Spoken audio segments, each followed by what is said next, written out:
Hello, my name is Dr. Michelle Maidenberg. I wanted to continue my discussion based on what I talked about yesterday, which was on racism. And I know last night was quite a night with a lot of looting and violence and aggression, which is bringing up a lot of feelings. And I guess I did want to clarify a couple of things. Throughout my day today, I've been hearing patients throughout the day talk about their helplessness, their feelings of helplessness, and also some misunderstandings as well. So I wanted to clarify that and then also get into a loving kindness meditation. I feel like we really need to have kindness and compassion towards others unconditionally, and thought it would be a good impetus to kind of get us into that space.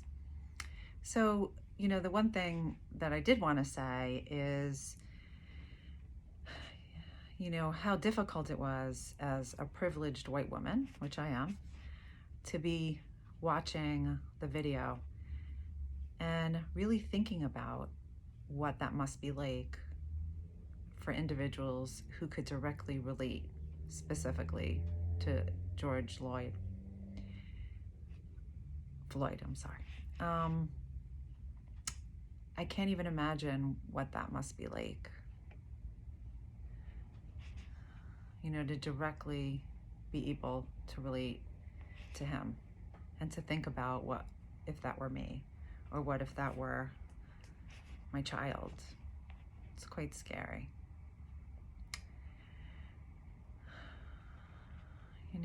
The other thing which comes up, and I've heard this throughout the years, and even from my eldest son who's in college, is there isn't a place to talk about this. Even when it's brought up in the classroom, which is supposed to be a place where you could express your thoughts, opinions, and feelings, there isn't a space for it.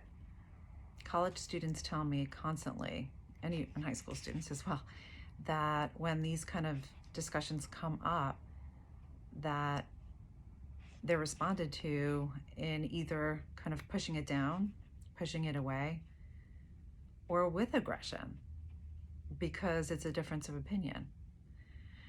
And I know my son once brought up an incident with me, because I asked him this question. He brought up an incident that happened with him where he was in class, and there was a whole discussion that ensued, and he expressed his thought or opinion, and was yelled at and berated. And he said that he actually felt fearful that when he left the classroom that he was going to be bombarded. And I actually heard that today from somebody else, that she felt really sad because even at school where she thought that she could express herself, there's no space for that. And if you were wondering, I asked my children if this was brought up in their classrooms, and it wasn't. My 11-year-old daughter found out about it because it popped up. It was one of the pop-ups on her phone. And of course, had complete misunderstanding about things, and I had to really sit down and talk to her about it because she was quite distressed. Again, we're not open.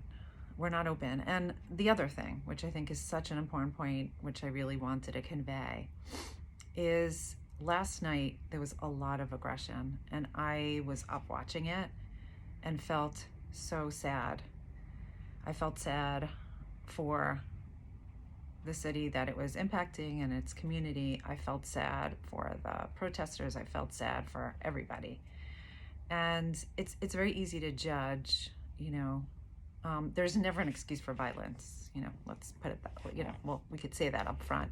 However, we really need to think about what position, people who experience racism and discrimination on a daily basis, the amount of aggression that they hold inside and the fear on a daily basis. Let alone, I was also thinking, during this pandemic, I could imagine that many, many people have lost their jobs,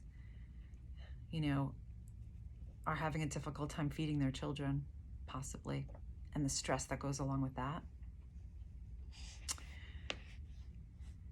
So we could easily say, again, the them, right?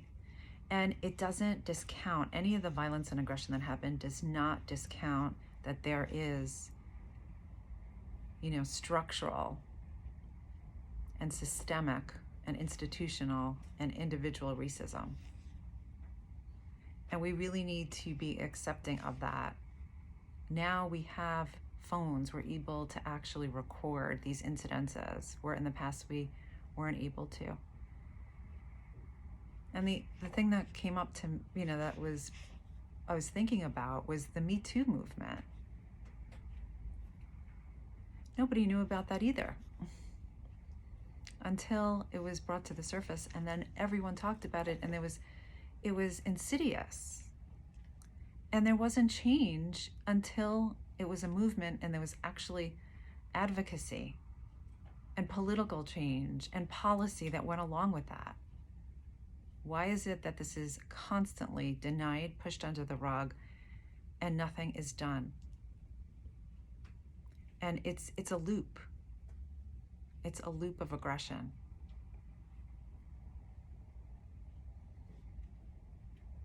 And will only end when we're able to face our own biases. It's not easy. It's shameful. I'm very aware of the feeling that gets ingratiated in me because of what I learned from when I was a child. And I feel it viscerally, and I don't deny it, and I'm not proud of it, and I don't ignore it, and I challenge it every moment, but it still comes up because it just does. So if you could just take a moment and tap into that. It affects us because of the way we were raised, the messages that were sent to us, what's taught socially and in society, what we witness on our social media. And I could go on and on.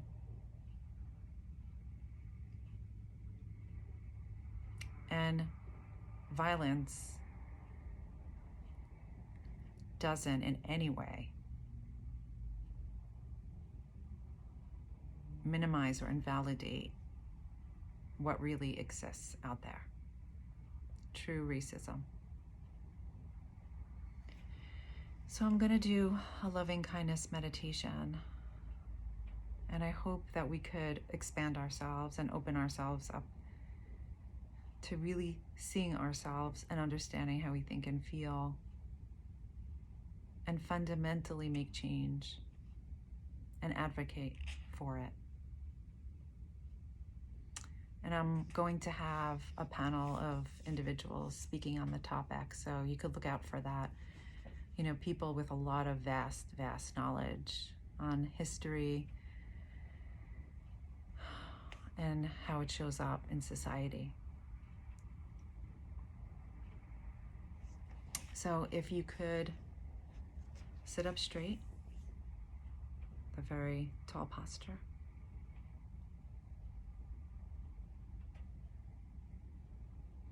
And pay attention to how you're feeling in your body.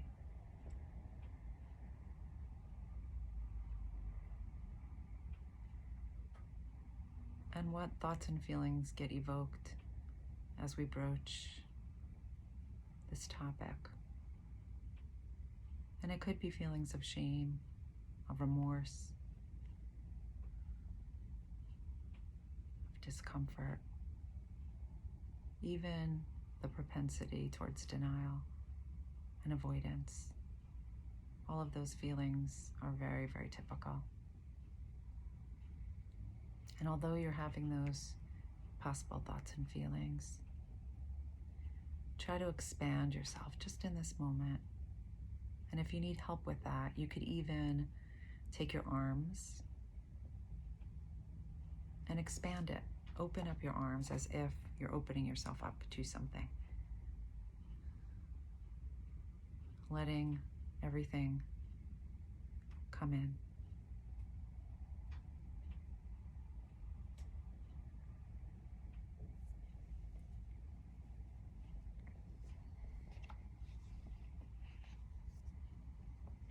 And you could think about, as I'm speaking, about having loving kindness